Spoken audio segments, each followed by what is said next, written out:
Kita tahu PDI Perjuangan tidak pernah meninggalkan Pak Ganjar. Pak Ganjar sudah diwakafkan untuk bangsa dan negara. Bagi PDI Perjuangan, Pak Ganjar diwakafkan untuk rakyat. Taat, patuh pada Tuhan Yang Maha Esa. 2, taat pada hukum. Dan 3, setia pada sumbernya, yaitu rakyat.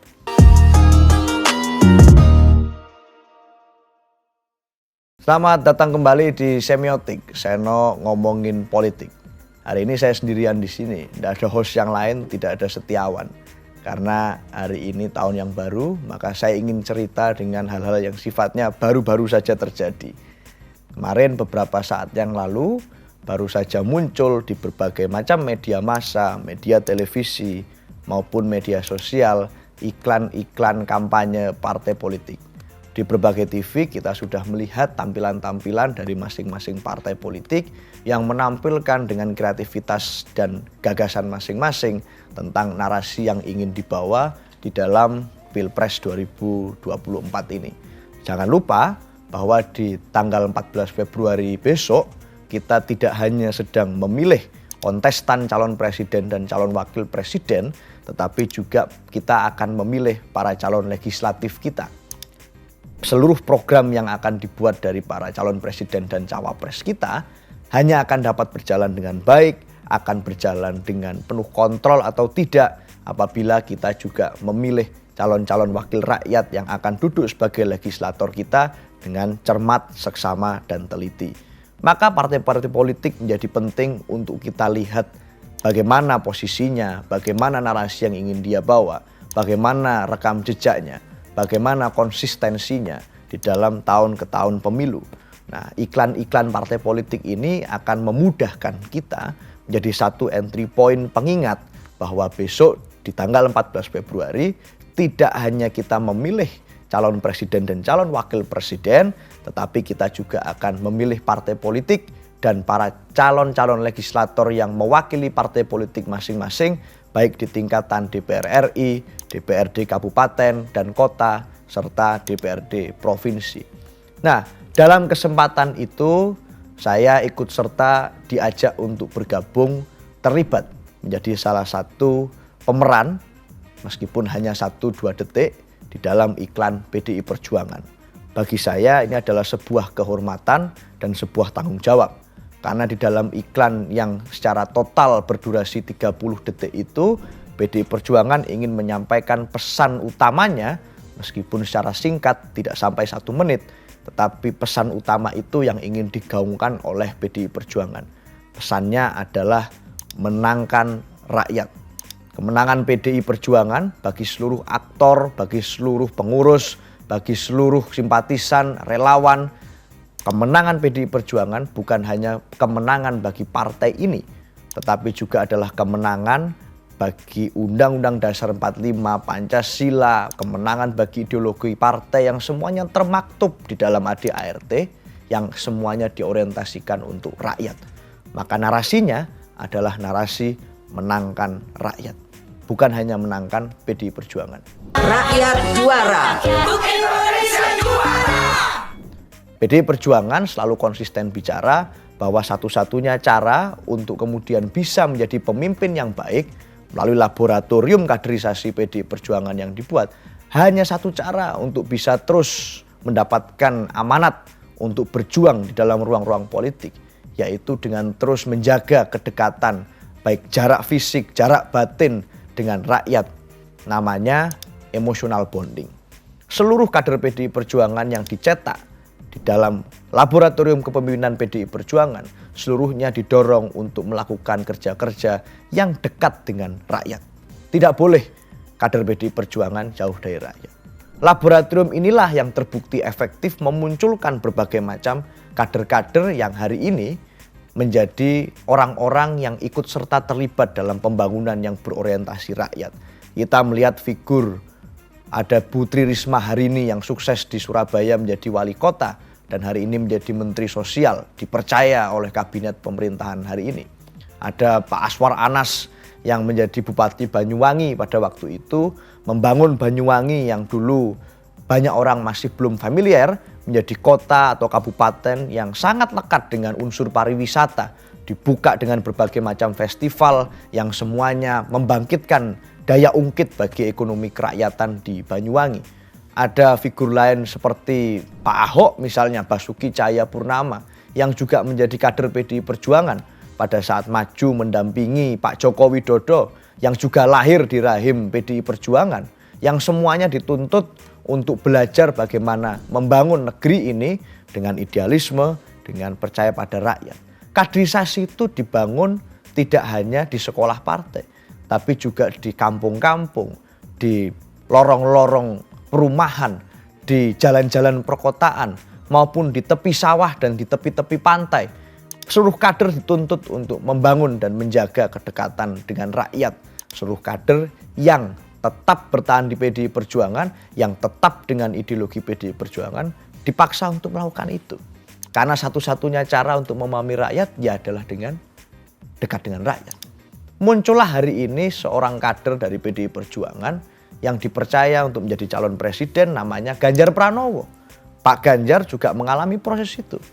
Menjadi kader di tingkatan yang paling rendah, belajar kemudian menjadi pengurus badan penelitian pusat di PDI Perjuangan, kemudian melakukan assessment dan lain sebagainya, yang dipercaya untuk maju sebagai legislator di DPR RI.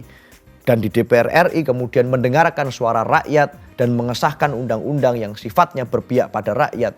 Misalnya undang-undang yang bicara tentang kuota afirmasi bagi perempuan di ruang-ruang politik 30%. Itu Pak Ganjar lah yang menjadi panja atau panitia kerja pada waktu itu di legislatif. Kemudian setelah lulus 2 kali terpilih, 2 periode terpilih menjadi anggota DPR RI, mewakili konstituennya, dilanjutkan, ditingkatkan penugasannya menjadi gubernur Jawa Tengah.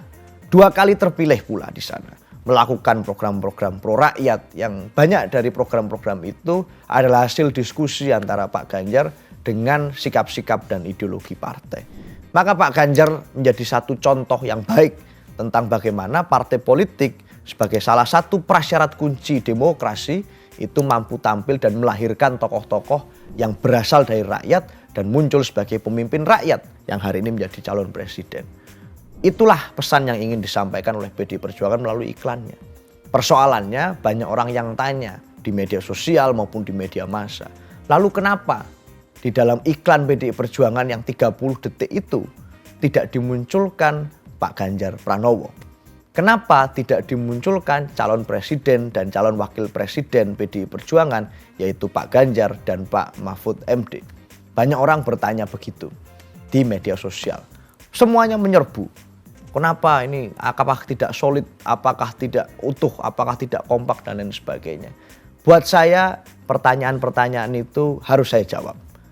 Dalam video yang 30 detik itu di mana saya ikut serta terlibat, PDI Perjuangan ingin menampilkan wajah di mana PDI Perjuangan memberikan ruang bagi banyak kader-kadernya yang tidak hanya tampil sebagai kader senior, tapi juga kader-kader yang belajar merangkak dari bawah.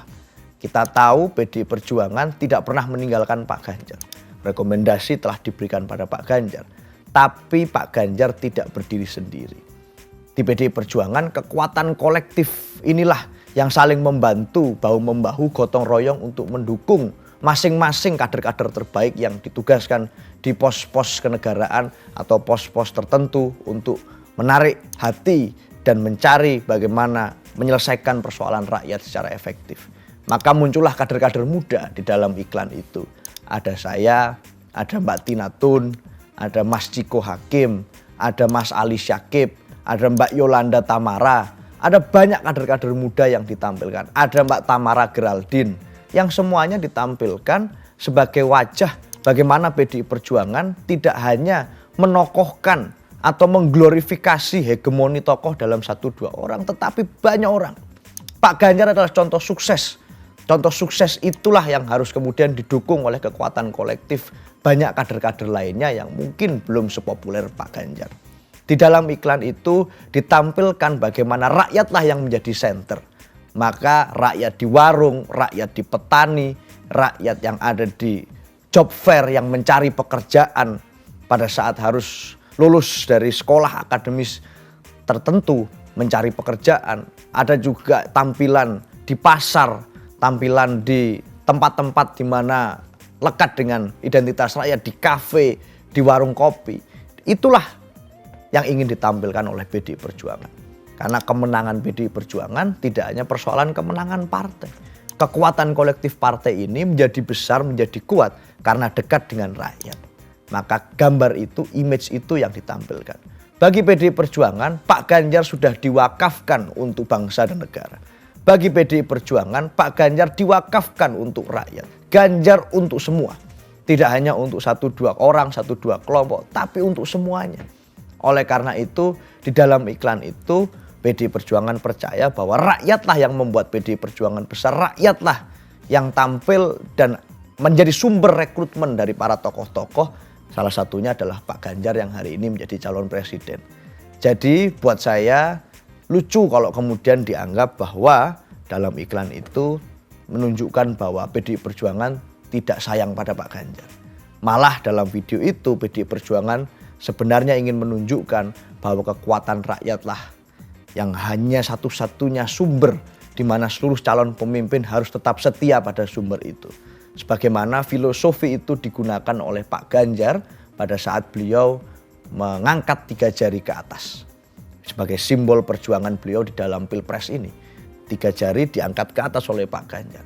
1 yaitu taat patuh pada Tuhan Yang Maha Esa. 2 taat pada hukum. Dan 3 setia pada sumbernya yaitu rakyat. Kemana-mana hal itulah yang disampaikan oleh Pak Ganjar sebagai bentuk komitmen beliau akan nilai-nilai yang dia pelajari dalam laboratorium kepemimpinan yang dibuat, didesain, dirancang oleh PDI Perjuangan. PDI Perjuangan dan Pak Ganjar tentu selalu berjalan seiring sejalan. Senafas, solid, dan kompak. Karena beliau menyadari betul bahwa seluruh amanat yang dipercayakan kepada beliau baik saat menjadi anggota legislatif dan gubernur hingga hari ini menjadi capres tidak akan terjadi kalau tidak ada rakyat yang ada di warung kopi itu, rakyat yang ada di pinggir pantai, rakyat yang mencari kerja di job fair itu, rakyat yang ada di kafe-kafe sebagaimana yang ditampilkan oleh PDI Perjuangan.